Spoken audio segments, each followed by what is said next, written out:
Hello, everybody, and welcome to a brand new live edition of Dodgers Territory, the post-game edition, if you will, after Game 1 of the NLCS. We are your hosts. I am Alanna Rizzo. That is Clint Pasillas at the helm, directing, doing all of the things tonight. And I tell you what, Clint, we have so much to talk about, so many good things to talk about. So don't forget, rate us 5 stars, subscribe, smash that like button, do all the things, not only on YouTube, but wherever you get your podcasts. Again, a ton of stuff to talk about, but let's talk about the work that Jack Flaherty did tonight. Absolutely shoved, my friend. 7 scoreless. He's a special cat when he's on. This is the reason you go out and acquire Jack Flaherty. It's to win these kind of games. It's to get you these kind of games. And all of a sudden, starting pitching for the Los Angeles Dodgers looking good. It's a strange phenomenon we have going on here. I think we got a Flaherty line there. Seven. That's right. A Dodger pitcher going 7 innings, only 2 hits, 6 Ks, no runs. And this coming off of Yamamoto's start. Do we suddenly feel pretty dang good about Dodger pitching here? Well, I feel better for sure. And again, I wanted to, and I said it on our post-game show after Game 5, I wanted to apologize to Yoshinobu Yamamoto. I needed to see some stuff. He showed me the stuff. But to your point, longest outing for a Dodgers starting pitcher since Max Scherzer in the 2021 NLDS. Now, this is a guy I think early on in the outing, Clint, that kind of got away a little bit with throwing some pitches, leaving them over the middle of the plate. But I tell you what, they did not capitalize. He still had great conviction. He still had great confidence in his pitches. He just seemed to have, again, we talk about the aura and the confidence, and Jack Flaherty had that tonight, and he absolutely shoved. But not only Jack Flaherty, this is a Dodgers pitching staff, Clint Pasillas, that has held the opponent scoreless for 33 consecutive innings. That's just stupid. 33 consecutive scoreless innings. That is unbelievable in the postseason. I mean, if I'm being honest, I'm pretty happy about that. I don't think it's stupid. I welcome it very, very much. No, stupid in a good way. Stupid in a good way. When we entered this postseason, I had a lot of faith in this starting rotation, perhaps blind faith in this starting rotation, but it took a little bit of getting kicked in the teeth to figure some things out. And Yamamoto, did not have the best first start of his postseason career, but he figured some things out as well. Jack Flaherty did not have a good first postseason start wearing Dodger blue, figured some things out there. And suddenly you got a very, very good, 1-2 punch at the top. And that's what I kept saying. And Alanna, I think you could attest to this because we talked about it on a number of these shows. You need to have those 2 frontline dogs because you don't really know what you have in Buehler. If it was going to be Landon Knack, then he's very unproven. And you also need to be able to save the bullpen. So now Dodgers in this wonderfully advantageous spot where most likely they're going to a bullpen game tomorrow, which is 1,000% the right call. Then day out, then Walker Buehler, Yamamoto, and Flaherty again. That's fun. All right. You were very much Team Yama. I was very much Team Jack. I was very hesitant to give Yamamoto any flowers. He totally proved me wrong in Game 5 of the NLDS, and Jack Flaherty just shoved. This was ace-type stuff, Clint Pasillas. This is exactly what you needed to see from agent number 0, Jack Flaherty. And not for nothing, though, the offense really picked him up as well. Shohei Ohtani, a hot start to the NLCS after a kind of meh DS, as far as I'm concerned. He looked good. Obviously, Mookie looked good. Max Muncy getting in on the action. Kike Hernandez, you better never have him out of your lineup. And again, Teoscar Hernandez, extend the man.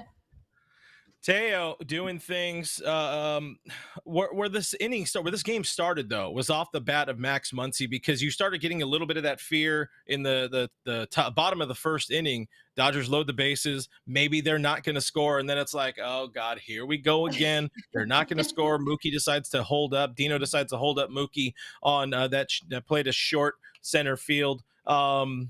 thank God for Max Muncy getting out the schneid. And I needed to see something from Muncy. I said this in my pregame on my channel this afternoon. I need to see something from Muncy in this series after he kind of challenged everybody. Rightfully so. He said, all you motherfuckers, 80% of you, we're picking the Padres, 80%. There's one of the 1% right there as well. And you know what? You need to have that. You need to have that anger. You need to have that grind. You need to have something that puts that extra spark in your team. So let's look at a little bit of Muncy here. Very, very important, and you need to see that. Not trying to do too much. What do the Dodgers always talk about? Stay within yourself. Try not to do too much, and then a little bit of hug there from the guys, Mookie and Freddie. The boys feeling good. I just love the fact that it was with 2 out. Like that's such a huge dagger when you're the opposition. And Kodai Senga, God bless him, but he just didn't have the good stuff tonight, right? As far as if you're a Mets fan, Kodai did not have it. And Freddie Freeman, he hurts me. He hurts my heart and my body when I see him running. This guy hates missing time. But it's like he's so like hobbled with his ankle, poor guy, that it hurts. But to see him being able to do that, the guts, I love that. RBIs, but also just guts from Freddie Freeman. Yeah. You jumped on Senga early, and that's what you need to do, Clint. We talked about setting this tone, and obviously the starting momentum starts with that day's starting pitcher. So for the Dodgers, it was Jack Flaherty. Senga just didn't have it. The Dodgers offense picked it up. I mean, you can look at the box score there on the right-hand side of your screen. I mean, Shohei Ohtani was batting, 500 today. Betts 1 for 4. Freeman 2 for 3. Teoscar 0 for 3, but he's been the MVP of the regular season and has had some big moments already in the postseason. Muncy 0 for 3. That's not correct. But anyway, Will Smith, Kike, Lux, the whole thing. I messed that up.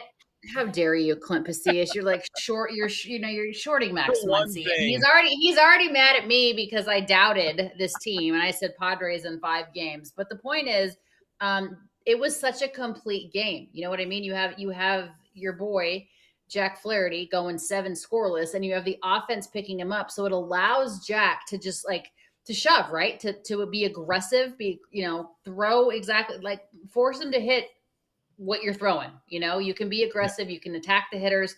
That was exactly what this Dodgers team needed tonight. Great crowd on hand. Way to make a statement in that first game. Absolutely. And I mean, immediately I'm seeing the chat, by the way, guys, sound off in the chat. We'll try to get through as many folks as we can. You see it on the screen, wondering who was your player of the game. Alanna, I want to know who your player of the game was. Important one from my guy, Alexander Rose, in the chat. He says 7 more wins. And also our friend, Scotty Braun, in the chat. A Mets fan. Oh, he's a Met fan. Oh, Scott's a big Met fan. God bless him. God bless him. My player of the game's Flaherty. I mean, you're only as good as your starting pitcher is. I mean, it's got to be Flaherty, right? There's no other answer. Flaherty, absolutely something special, and something special from this team. Everybody doing a little bit to make a difference in this ball game. And that's what I think, that's the thing I like the most about this. The lineup just did not quit. They kept chipping away even into the bottom of the 8th inning. They had 3 more runs there, much to my chagrin, because I have to update the line score. But still, they kept on going. It wasn't all perfect. We should point out, Gavin Lux did have to leave the game, relatively early with what was called a hip flexor or hip flexor tightness. There should not be an issue. He's most likely not going to be in the lineup tomorrow anyways against the lefty Manaya. But we feel good. You should feel good. But this was everything that you wanted in a complete game, right? How about Tommy Edman's speed scoring from first?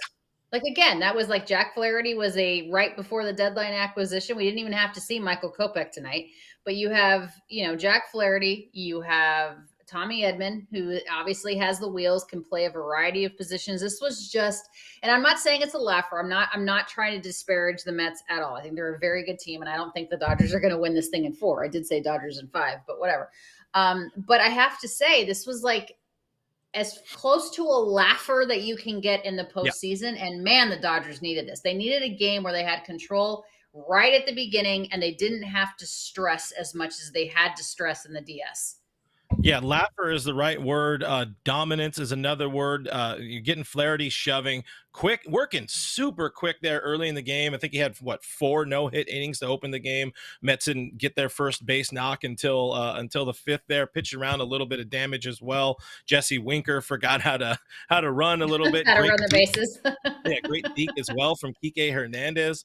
Senga looking super lost early, and the Dodgers taking advantage in the right times, the right lanes. It wasn't just, oh, he's up there, let's keep free swinging, which Max did in his first swing. I think he was kind of swinging for the fence, if I'm not mistaken. Maybe I'm thinking of a different at bat, but still, take advantage of somebody when you see them very, very clearly on the ropes. And you said, Dodgers in 5. I'm gonna have a little fun with this one because I said on my pregame show, I said Dodgers in 6. I'm going Dodgers in 3 now. They're gonna do the Aw. impossible. Hey, I also want Mets fans to run with that. Some asshole talking about the Oh Dodgers my in gosh. 3. Can't even do it. I don't know. The Mets are a very, very good ball club. Do not sleep on the Mets even slightly. But No, they're very when good. you see what happened in this game, just the precision that the Dodgers threw out there were no mistakes, no mental mistakes either. That's massively important as well. As we get a $4.99 super chat from our friend, not the real Bob Nightingale, but Flaherty shoved per Per sources. sources, per sources. I love that. I don't know. I'm going to have to back up that source. I need at least 2 other sources that say the same thing. Another super chat. Thank you so much. Player of the game has to be Jumbo Jack. No question. I mean, I don't know. I don't know how you can pick anybody else. I mean, up and down the lineup, it was good, but Jack Flaherty absolutely, absolutely shoved. It was so good to see. There was just something special about the way that he performed tonight. Scott Braun, LOL, Frankie got it right. Swiss Ellie fan, what? Who actually I can't read. Who actually also roots for her team treats media right. That made it easy. Yeah. I mean, I listen. I cheer for anybody that gives me an interview. Anybody that treats me right. It's hard to do our jobs. It It is. I'm is. sorry. It's hard. It's hard to do It, our job. Poor it Scott. has its moments. It gets I easier have too I when have you Met also have to fans push the already buttons. jumping off. No, I have Met fans already jumping off the Empire State Building. I'm like, you guys, I've had I'm betting on with some Met fans. I have a lot of Met fan friends, right? So I was like, all right, if the Dodgers win, when the Dodgers win, you have to donate to my foundation, Gidry's Guardian Foundation. And oddly enough, every single Met fan on the other side just wants alcohol sent to them if the Dodgers lose. I've already had, I swear to you, on my dog, I already have like some Met fans that have already paid their debt, already paid the bet. I'm like, it's game 1. And they're like, we're done. We're done. You know, I've already received the donations from some Met fans. I mean, you definitely got to give the Mets credit getting to this point. I said somewhere earlier today that the Padres they built themselves to, 1, beat the Dodgers, and 2, go far in the postseason. The Mets strung together some things, working on smoke and mirrors maybe to just make the postseason. It took a hell of a run to even get there, and the mantra of the Dodgers and their social media team is the Kendrick Lamar song, "They Not Like Us." And what I want anybody else who's older folk like some of us, even though Alanna is going to think I'm a youthful baby boy here, but You are this compared to me. You are. after getting past Game 5, this is my feeling on it. After getting past Game 5, it feels, and we still got a way to go, but this Game 1, to me, it's giving 2004 Red Sox. Right when they got past the Yankees, Mm. the Cardinals were absolutely no competition for them in the World Series. Got 7 more wins due the Dodgers, but that was the first thing I had going on in my brain. Okay, a couple of things. Hang on, a couple of things before we throw to Huel. I said Dodgers in 5 because I was on a radio show on yesterday, talking with Alex Curry on Fox Sports. All right. And I said Dodgers in 5 because I forgot that the CS was 7 games.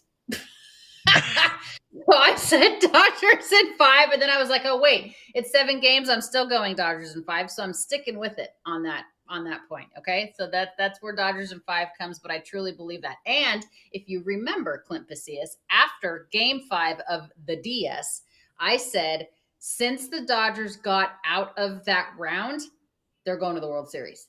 The DS was the biggest bugaboo. And I'm not saying that the Mets are not a formidable opponent. I do believe it will be a dogfight in this series. But getting over the hump that they had to get over in that DS, I don't think anybody can stop them at this point. I really don't. It's a very good looking ball club. It's a very complete ball club. Producer Sarah in the background saying, Dodgers arguably be in very big trouble. Not arguably, they would be in very big trouble without the trade deadline that they did. Tommy Edman playing a massive role for this team. Kopech did not factor in today's game. Will factor in a whole bunch tomorrow. And of course, Jack Flaherty. Hey, where would the Tigers be if they had Jack Flaherty? Sorry, Tigers fan. No, they had a good season. God bless them. I mean, they were sellers at the deadline, but they had a great season. But yes, Cole, give Roberts some love for not pulling. I have to say, we have to give Roberts love for this game 1, but we also have to give Dave Roberts love for game 4 and 5 of the DS, because this guy pushed every single correct button. It was a masterful chess performance from Dave Roberts after I was questioning, like, what are we doing in game 3?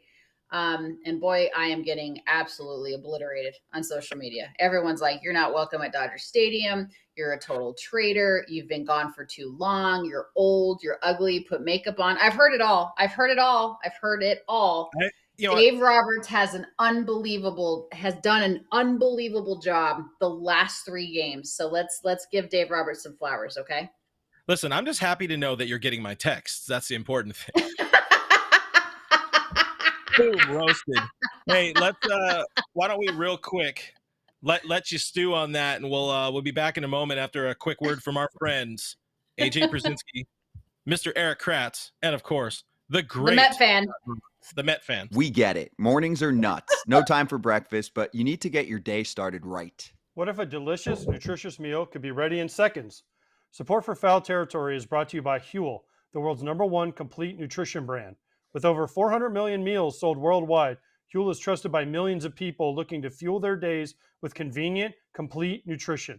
Try it for yourself with this exclusive FT offer. 15% off with the code FOUL at Huel.com.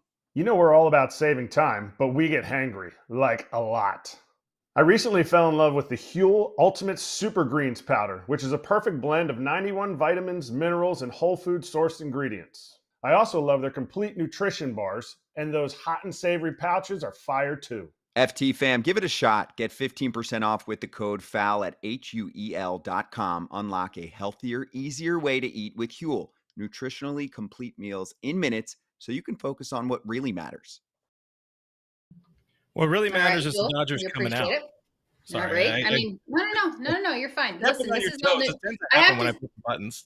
No. I have to say, for all of you guys listening and watching to us on Dodgers Territory tonight, big shout out to Clint, because he's doing all of it. He's not only hosting the show, but he's directing, he's pushing all the buttons, he's doing a million different things. So good for you, my friend. I appreciate you doing this very much. All right, so let's look ahead to game 2. Obviously, 9-0 is fantastic. I hope that they didn't just like use up all the runs in game 1 as we move forward in this 7-game series. You probably are right. It's going to be a bullpen game tomorrow. It's an early game. It's 3:00 Eastern, correct? So what is that? No, it's a 1:00 my time. No, 1:00. So, yeah, 1:00. So 4:00 Eastern. We will be post-gaming tomorrow here on the channel. No 12 o'clock show. Make sure you guys tube in for a post-game show. Right. So what do you need to see tomorrow? Obviously, bullpen game. Johnny Holstaff probably available, but they've got to feel pretty good going into game 2 with a massive statement in game 1. Yeah, I mean, the same thing entering this game. You just got to keep the line moving, keep the same energy, keep those vibes going. Bullpen is going to go out there. The Mets are not going to be happy with what happened to them tonight. So they're going to try to pounce. They're going to try to jump all over this Dodgers, all over the bullpen. You're missing pieces. We didn't talk in this show about the fact that they didn't. You don't have Alex Vesia in this series. Brent Honeywell was very, very good for this team all year long. And we saw Kasparius get his first action in the game, scoreless inning there in the top of the 9th. But like you said, it's Johnny Holstaff. You just got to keep applying the pressure, keep that hose down their throats, like you said. In the NLDS, whatever show it was, a post-game show there. So it's on the bats. It's on Shohei, who had himself a nice little bounce back game. Did not look great in his final 2 division series games, but I feel really good about this team. And I'll say it again: you can't even do it. Dodgers in 3. Yeah, okay, I'm gonna go with Dodgers in 5. But okay, you brought up Alex Vesia, and that's a really good point because I don't think we've given him enough credit for what he's been able to do throughout the year. So he's not on the roster, obviously. So how do you think that affects things? Not necessarily in terms of innings of what guys are pitching in what inning, because I think there's so much, everybody's kind of a carousel there, and guys are in different roles. But I mean, it's a big loss to this Dodgers bullpen. Yeah, I mean, that was the one guy who was with this team, with that bullpen, outside of Danny Hudson, who did get a little break somewhere in there. But as Jerry Harrison calls him, the real AV was in there the entire season. He was an outright general in that bullpen, and the numbers were disgusting. They were nasty. He was the one guy that when we were looking at that bullpen entering the season, we kind of had a little bit of fear. It's like, if there's a weak spot after going out and committing, $1.3 billion to this team, if it's a weak spot, it might be Alex Vesia. Now you lose him. Yeah, it's a big time blow for a team that has Jesse Winker, who's having a nice postseason. They just get Jeff McNeil back.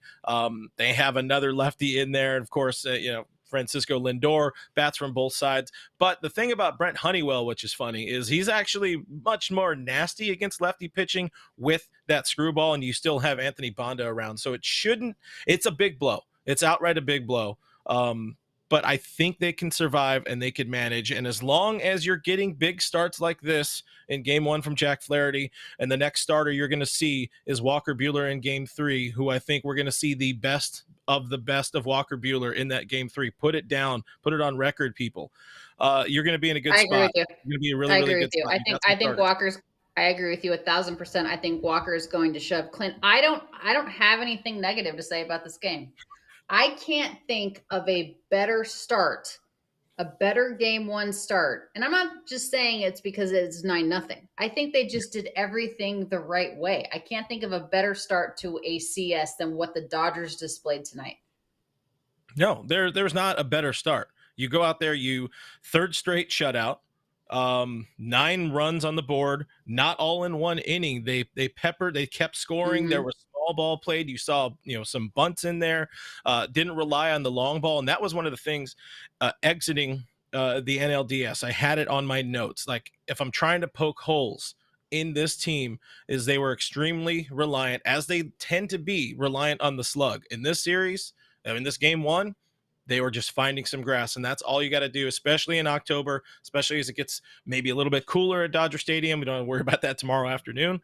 You got to just find some grass and find it quick. So listen, I live in Massachusetts. It was 42 degrees and raining today, so I don't want to hear it. Okay, I was going to send you a picture. I don't want to hear it. Outside my front window of the beautiful sunshine and the 81 or whatever it was this afternoon, but I figured that would be kind of a dick move.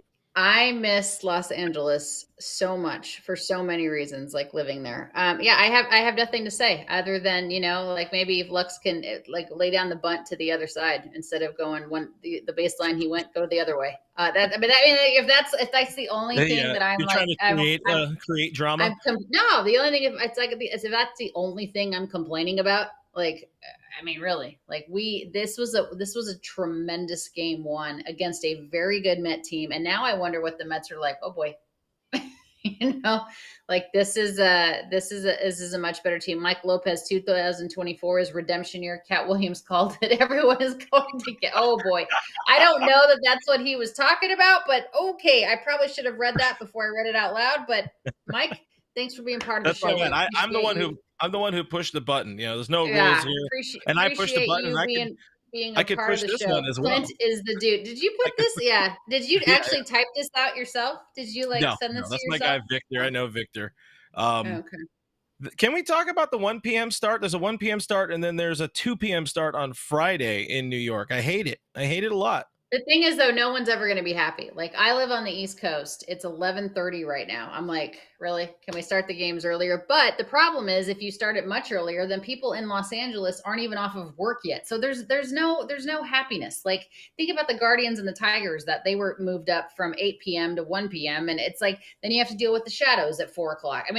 You're never going to make everybody happy. So we can complain about it, but there's really no great solution to make everyone that's watching the games happy. Yeah, tomorrow they play at 1 o'clock, right? That's just ridiculous. They play at 1 o'clock on a Monday. Like, Yeah, that's not ideal. that's silly. You boys Noah, call what's up?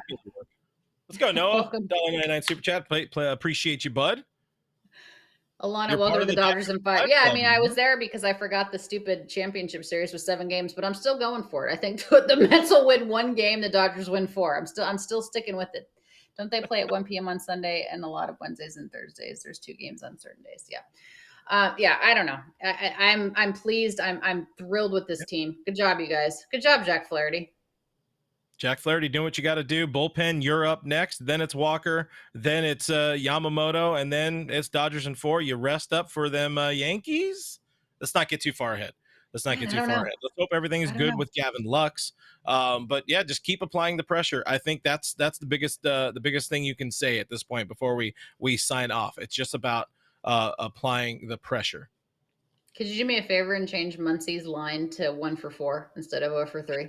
Because I don't want Muncie calling us, and he comes on foul territory a lot, and we're shorting him. He's already mad at us because of the 80% saying that they couldn't win. So please change that. The thing is, what happened was when Dave changed what had happened was when he changed the lineup in game 5. Here, I'll just do this. I'll just get rid of it entirely. We'll go with Jack Flaherty.